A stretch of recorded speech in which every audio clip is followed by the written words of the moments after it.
Hello everyone, I hope you're all doing great. So, if you remember in lecture 2, we reviewed the major themes in our play, Julius Caesar, and we talked about rhetoric and conspiracy. And I promise you to move to the other themes such as politics and morality, faith, leadership qualities, ambition, and then death. Then today I decided something very different, which is to skip politics and morality and fate as well, because I believe those themes are very complicated, and it needs more analysis and more discussion, and I cannot just do it in a really short video. So I will skip politics and morality and fate, and hopefully we'll analyze those two themes later in a whole complete video. So today let's just start with leadership qualities and then ambition and then death. So from the beginning, we have to understand that Caesar was a leader, and we must understand that in the play there is a huge emphasis on what makes a good leader. So let's just start from the beginning. Okay, so let's just start with what type a person makes a good leader. Okay, so according to Mark Antony and how he described, or let's say how he views Caesar, he said that Caesar was truly a brave warrior, and we know that quite well because he defeated Pompey and he was very strong with this, and he is a cunning military strategist. And he is a benevolent man, which means he's sensitive and a protective father figure. So this is how Mark Antony, let's say, views Caesar in the play. Just let me give you something very important, and so as to make you understand the leadership qualities. So Shakespeare in the play did not say that this is what identifies the good leader in the play. So he never mentioned that a good leader must do something like blah blah blah and something similar. No, he just left this to the audience to decide, because the audience will have the power and will just sit outside of the play just as an examiner to see the characters and how the characters are, let's say, engaged with each another, are engaging with each another, and the characters are facing different challenges in the play and how each of the characters behave. So the audience themselves will decide whether this is a good leader or not. And we as readers as well also let's say we also knew a little bit about each character. So student, if I ask you a question, what makes let's say a leader is a good leader, what makes the leadership, or for example, what is the qualities of the good leader? Okay, so don't be hesitated or feel afraid to answer the question, because it's based on your opinion. So if you see Caesar as a good leader, just mention that to me, and we will go through each one of the main characters right now, such as Proteus, Antony, Cassius, and also Caesar. So we knew that Caesar is a good brave warrior, and we know that he's a benevolent man, as Antony said that. But we have to understand, this is a very important question. Can a leader have physical weaknesses and still rule successfully?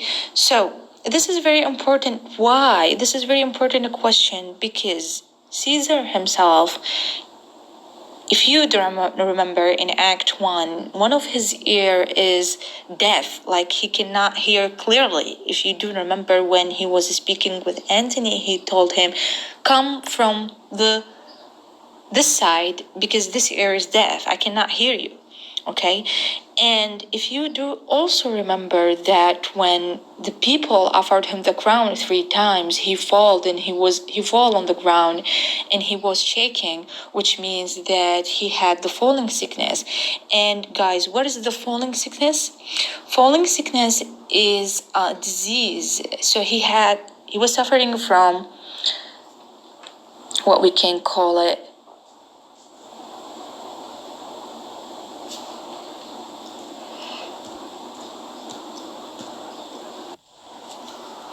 Let's go back again and write it. He's suffering from epilepsy. So epilepsy, guys, it's a disease in which he cannot control his, let's say, body or control his emotions, and people are just shaking and fall on the ground. So, do you think that a good leader should not have any physical weaknesses and still rule successfully, or do you think that the leader must have his complete health and a professed athlete such as Antony? What do you think, student? So when we came back to Shakespeare, as I've already told you, he did not truly answer those questions because Shakespeare left it to the audience to decide, because the audience are watching the characters and they will, let's say, eventually evaluate each one of the characters based on their, let's say, strength or their weaknesses. Okay, so this is when it comes to Antony and when it comes to Caesar. So let's go to Brutus and see what do you think of Brutus. And some of the people believe that Brutus is an ideal nobleman and he makes a good leader, but we have to remember that Brutus is kind of like also naive and too trusting, which means he trusts people easily. And if you do remember that Cassius tried to manipulate him and telling him stories about Caesar, and he easily believed let's say in what Cassius is telling him. So we can say that he's too naive. So I don't think the leader must examine the words and must examine people carefully. And if you do remember that Caesar was, he can judge people very good. If you do remember in Act 1, Caesar was having a conversation with Antony, and he told him that Cassius seems a very dangerous person, and let me have men around me that are slack-headed men, fat men. But Cassius seems very dangerous, and he's not a fat man.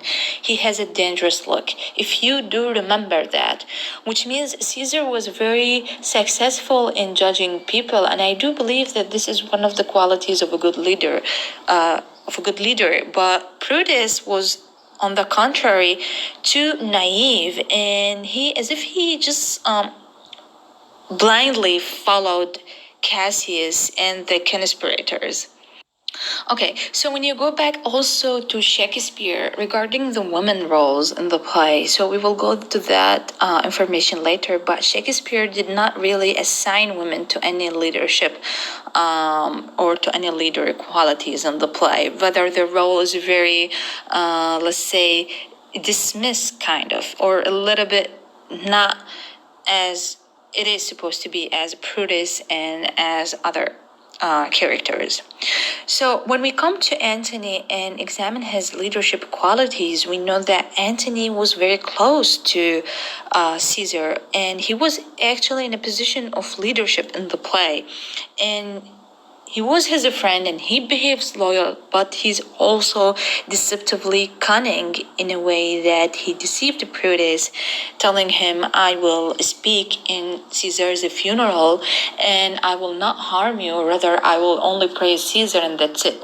But what he did in the funeral, if you do remember the acts that the videos that I've already posted time before, and if you do remember, like he tried to manipulate people and he stirs their emotions and feelings, and they moved against Brutus. And a very important note that Antony think of himself for himself, which means whenever he want to do something, he do it for himself. On the contrary, Cassius is standing behind people, which means Cassius cannot do everything by himself. Rather, he needs support and help from other people. For example, do you remember when he tried to kill Caesar, and instead of doing that himself, rather he just recruit people, and he just, as if he's standing behind, okay, behind Brutus and behind the conspirators, and he's planning the conspiracy thing.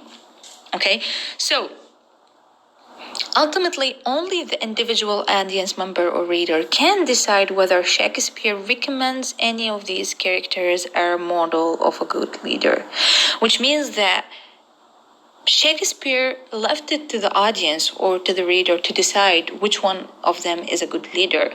But we have to know that Shakespeare seems to be saying something very important. Guys, try to highlight these lines because they are very important. Shakespeare said that all leaders have their faults, which means none of the good leaders is, let's say, a godlike figure not committing any faults. Even the good leaders themselves have their faults, and a good leader simply has fewer of them, but the only good leader have a few of these faults. So right now, if Caesar is a good leader, he has his faults, okay? And Brutus, if he's a good leader as well, he's also having his faults, but one of them is having less faults than the other. So those who have less faults than the others, this one can be considered as a good leader, okay? Because these faults, okay, can be overshadowed by the leader's strengths, which means these faults that the leaders have can be less important if it's compared to leaders' strength. I hope this is clear, student.